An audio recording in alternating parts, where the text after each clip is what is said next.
안녕하세요. 퀴트린 황성진입니다. 자, 이 오늘 말씀드린 건 머니톡인데요. 사실 이 돈 얘기를 좀 하고 싶어서 그저께부터 찍었는데 두 번은 찍었는데 내용이 내가 과연 이런 얘기를 하는 게 맞나 싶기도 하고 그다음에 저보다 전문가분들도 많으니까 내가 이렇게 단호하게 말하는 게 맞나? 라는 생각이 많이 들어갔고 했다가 아닌 것 같아서 지우고 했다가 아닌 것 같아서 지우고 좀 전에는 했는데 희한하게 목소리의 속도가 느리게 녹화가 돼가지고 이게 뭐지? 다시 찍으라는 신호인가? 그래서 지금 네 번째 찍고 있습니다. 아니 이 에피소드는 끝났고요. 제가 오늘 말씀드리고 싶은 거는 이제 머니톡 돈에 대한 얘기입니다. 저는 아시다시피 제 블로그나 이런 거 오래 보신 분들은 제 돈 얘기를 굉장히 직설적으로 하는 걸 좋아합니다. 제가 어려서부터도 굉장히 돈에 관심이 많았고요. 이 자본주의나 이쪽에 뭐 공부하는 것도 재밌었고, 뭐 역사 보는 것도 되게 좋아했고, 경제적인 내용들도 굉장히 좋아하는 편이라서 관심이 많았고요. 아, 제가 이 여태까지 오면서 이 경제적인 부분이 학원 강사에게 어떻게 영향을 미쳤고, 어떤 결과들이 있었고, 자, 어떤 걸 좀 제가 다른 선생님들이 하셨으면 좋겠다라고 하는 부분들을 정리해가지고 한번 말씀을 드려볼까 합니다. 자, 제일 먼저 말씀드리고 싶은 거는 학원 강사로서 경제적 자유가 가능한가? 라고 하는 부분이에요. 자, 강사로서 경제적 자유가 가능한가? 단연코 말씀드리는데 가능할 수도 있습니다. 다만 생각보다 돈이 많이 들어가요. 많이 벌어야 된다는 얘기죠. 음, 그 학원 강사 경제적 자유가 조금 어려운 이유가 뭐가 있냐면, 어, 이 학원 강사의 전성기라고 하는 시간이 다른 직업에 비해 가지고 굉장히 짧은 편입니다. 뭐 예를 들면 프로 야구 선수나 이런 분들보다는 길다고 볼 수도 있겠지만 어, 다른 일반적인 직업 대비해선 전성기라고 할 수 있는 게 짧죠. 그다음에 이제 공무원 하신 분들은 한 20대 후반쯤이나 뭐 한 30살에 뭐 취직을 했다고 쳐도 65세까지 그러니까 35년 동안 번다고 치면은 학원 강사가 이제 제대로 돈을 벌고 자본을 축적할 수 있는 시간을 보면은 대체로 한 10년에서 15년 정도라고 보고 있습니다. 우리가 20대 중반에서 후반에 이제 학원계에 입문을 해서 단과 강사가 돼서 이제 좀 방구 좀 낀다. 내 이제 수업 웬만하면 좀 자신 있다. 안 깨먹을 자신 있다. 라고 하는데 30대 초반 정도 보통 되시는데 그때 들어가 갖고 이제 30대 초반부터 40대 초반까지 돈을 쫙 열심히 벌고 그 다음에 45세 전후로 대체로 꺾이기 시작합니다. 제가 봐온 건 그래 제 개인적인 경험입니다. 봤기 때문에 길게 봐서 15년 정도 안에 우리가 평생 쓸 수 있는 돈을 모을 수가 있는가라고 하면은 제 기본적인 생각으로 제 입장에서는 좀 불가능했어요. 그리고 제가 이제 20대 후반 때 30대 후반이었던 한 10년 정도 연배 차이 나는 굉장히 잘 나가던 선생님들 중에 지금도 만나 뵀을 때 경제적으로 여유로우신 분이 그렇게 많지 않습니다. 전국 1타급 찍으신 분들은 반반인 것 같아요. 제가 모든 분을 뵐 수도 없었고 그 뵐 만한 그 위치도 아니지만 제가 봤던 그래도 전국 1타에 근접하거나 전국 1타급 현강 진짜 대체에서 완전 1타급 이렇게 하셨던 분들 중에 한 3분의 2는 잘 사시고요. 워낙 돈을 많이 버셨으니까. 희한하게 3분의 1은 그때 돈 다 쓰시고 지금 좀 어려운 상황인 경우들도 뵙습니다. 자, anyway, 경제적 자유가 가능한가? 가능합니다. 하지만 제 입장에서는 좀 어렵다라고 생각했습니다. 제 생각에 경제적 자유는 제가 한 40대 중반에 은퇴를 했을 때 그 이후의 삶을 영위할 때 경제적으로 부자처럼 살지 못해도 일반적으로 내가 원래 살고 있는 이 경제적 패턴을 유지를 하면서 죽을 때까지 쓸 수 있는가가 기준이었습니다. 또 여기에 이제 중요 변수들이 등장을 하죠. 결혼, 그 다음에 아이가 태어난 거. 저한테는 이 두 가지가 굉장히 큰 변수였습니다. 돈이 그냥 기하급수적으로 예산이 늘어나더라고요. 네, anyway, 그래서 저는 이 생각을 처음에 한 거는 20대 후반 때부터 이제 시작을 했고, 30대 중반 때 이제 결혼을 하고 아이가 생기면서 엄청나게 강했습니다. 압박감이. 그래서 어떻게 했냐? 저의 생각은, 그러면 그때 당시 계산으로, 제가 30대 중반의 계산으로 내가 한 달에 3천만 원을 꾸준히 10년간 벌면은, 내가 소박하게나마 계속해서 평생 먹고 살 수 있는 돈을 마련할 수 있겠다. 라는 생각이 들었는데, 3천만 원 버는 쪽으로 일단 수익을 그 정도 벌기 위해서 이제 노력하는 걸 한편으로 가고, 만약에 이게 될까 안 될까? 라고 하는 걸 했을 때, 제 주변에 그 이상 버시는 분들이 있긴 있으셨는데, 아, 저보다 이제 학벌도 훨씬 좋으시고, 그 다음에 단과에 더 일찍 오셔갖고 시장의 인정을 훨씬 받으시는 분들이었기 때문에, 내가 저렇게 될 수 있을까라고 했을 때 애매하더라고요. 그래서, 이거 말고 다른 돈 나올 구멍을 만들어야 되겠다. 라고 해서 제가 2011년부터 부동산 경매라고 하는 걸 좀 공부를 했고, 실제로 투자에 들어가기 시작한 거는, 그 11년부터 한 2년 정도 굉장히 공부도 좀 하고 실전 투자 경험한다고 갔다가 이제 경매 낙찰 못 받고 맨날 패찰만 하고 하다가 2013년부터 이제 낙찰을 받으면서 부동산 투자 쪽으로 많이 들어갔습니다. 그리고 2013년, 14년, 15년에 제일 많은 투자를 했던 것 같고요. 자, 그래서 투자를 실행했습니다. 그래서 지금 어떻게 돼 있냐? 지금 현재 상황은 최근 3년 기준으로 말씀을 드리면은 제가 학원에서 버는 돈이랑 거의 비슷한 액수가 매년 투자해서 들어오고 있습니다. 네, 다만 이 투자는 정기적으로 안정적으로 들어온다기보다는 매매했을 때 차익도 이제 생기는 게 있고 그 다음에 어, 월세에서 조금씩 들어오는 돈도 조금 있고 기타 등등의 수익으로 제가 지금 현재 벌고 있는 연소득만큼은 들어오는 것 같아요, 비슷하게. 하지만 내년에 그럴 거냐라고 하면 장담은 못 하죠. 내년에도 그럴 거냐. 이게 좀 문제입니다, 투자는. 하여튼 돈을 벌었습니다. 투자를 해서.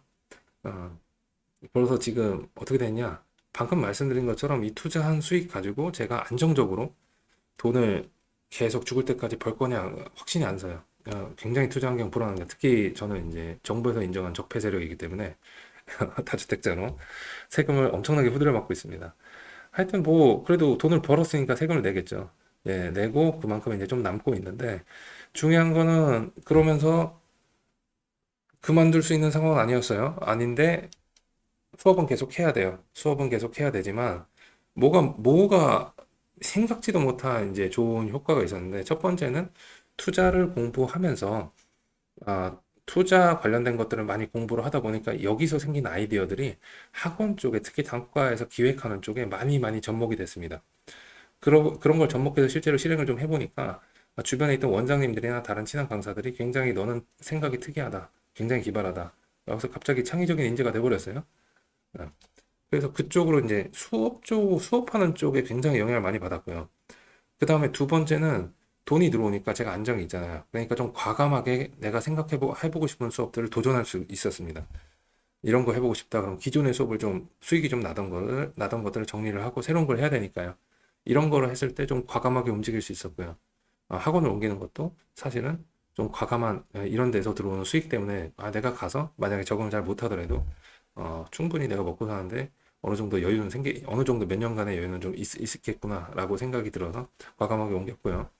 또 이런 게 또 태도에서 좀 드러나다 보니까 굳이 다른 사람과 그렇게 박 터지게 경쟁할 필요를 못 느끼는 거가 좀 있습니다. 왜냐면 딴 사람이 나랑 똑같은 포지션에 있다 그러면 어떻게든 쟤랑 이겨야지 이런 것도 사실은 있긴 있지만 개인적인 이제 강사로서 호승심은 있긴 있지만 굳이 거기서 내가 쟤를 압살시켜야지 내가 저 선생이랑 무조건 경쟁 이겨야 된다 이거보다는 서로 잘 되면 좋지. 너도 잘 되고 나도 잘 되면 좋지 이런 마인드로 많이 돌아선 것 같아요. 그러니까 좀 여유라는 게 생겼다고 해야 되나 심리적으로 이 여유라는 게 생기고 나니까 인간관계가 좋아졌습니다. 확실히 주머니에 지갑에 돈이 있어야 사람이 너그러워지는 것 같아요. 그래서 이제 제 주변에 있는 선생님들도 이제 잘 됐으면 좋겠다라는 마인드로 많이 접근을 하게 되니까 시야도 좀 넓어지고, 그 다음에 여러 가지 세미나도 막 진행을 하고, 막 그렇게 해서 만나게 된 선생님들과 이제 기분 좋은 쉐어링도 좀 나누고, 그 다음에 저보다 현재 잘 되고 있는 선생님 만나면은 예전에는 경쟁 심리랑 스트레스 엄청 받았는데 그런 거 없이 지금은 잘 되면 친하게 지내야지. 이런 마인드로 하다 보니까 조금 인간관계가 좀 좋아진 것 같아요.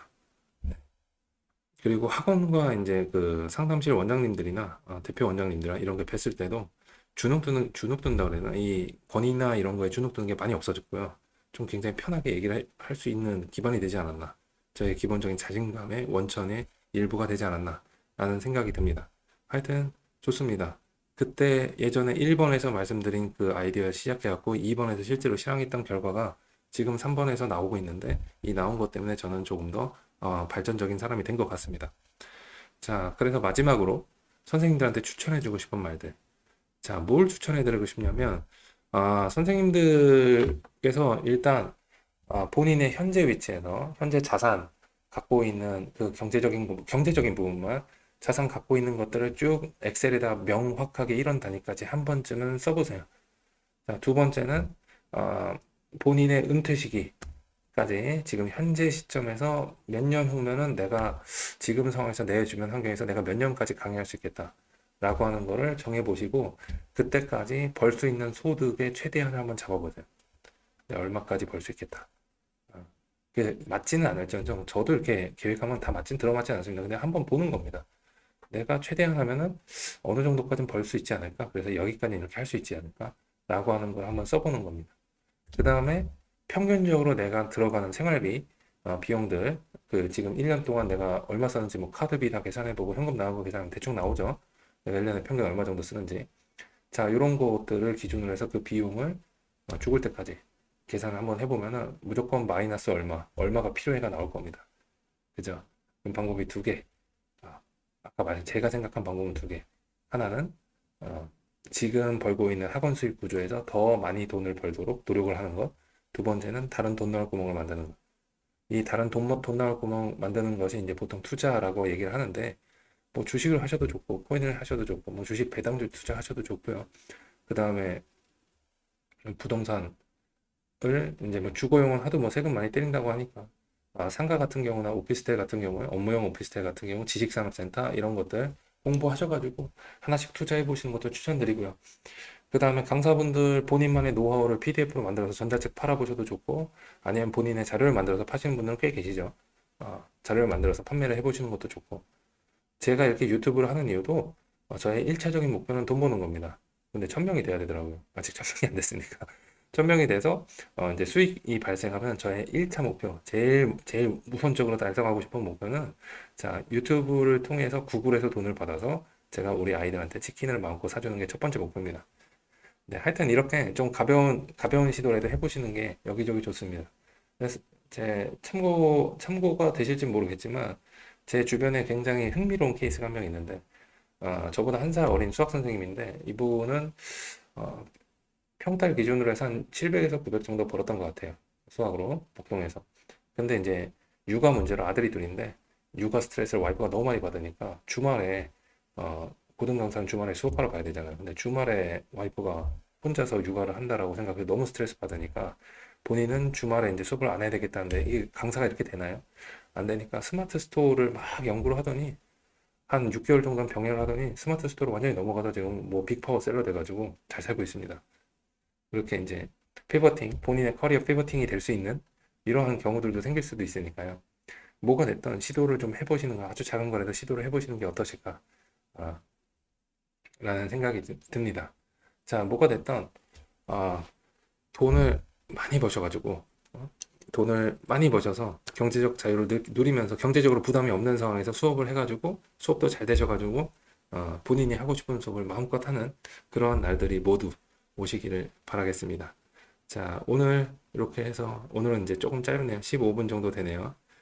어, 마지막 잔소리로 특히 젊은 선생님들, 미혼인 젊은 선생님들은요, 꼭 제가 말씀드린 대로 한번 계산해 보시고 어, 가장 바람직한, 가장 장밋빛의, 가장 로즈 모먼트를 기준으로 해서 내가 제일 잘 됐을 때 기준으로 쭉 계획을 한번 세워보시고 한 번씩 과감하게 움직여 보시는 것들 이런 것들 강력히 추천해 드리고요. 그 다음에 기혼에 나이가 좀 있으신 30대 중반 이후의 선생님들께서는 지금 현재 가지고 우리 가족을 지키고 그다음 나의 수익 구조를 지키는 방법들이 어떤 게 있을까? 언제까지 내가 할 수 있을까? 라고 하는 거를 그냥 생각만 하지 마시고 술자리에서 네, 엑셀 한번 쭉 써보시고 그 다음에 여유가 조금씩 나실 때마다 조금씩 하나씩 노하우가 쌓이신 선생님들 같은 경우는 트라이를 해보는 거를 강력하게 추천을 드리겠습니다. 네, 오늘도 긴 시간 시청해 주셔서 감사드리고요. 좋아요, 알람 설정, 구독, 좋아요, 알림 설정, 댓글. 자, 특히 댓글에 항상 말씀드리지만 궁금하신 내용들 있으시면 제가 답변도 바로바로 확인하는 대로 진짜 바로바로 달고 있습니다. 답변 달아드리고요. 그 다음에 그 중에서 컨텐츠로 만들 만한 내용들이 있으면은 꼭 제가 촬영을 해서 이렇게 영상으로 한번 올려보도록 하겠습니다. 자, 오늘도 좋은 하루, 이번 주도 즐거운 한 주 되시길 바라겠습니다. 감사합니다.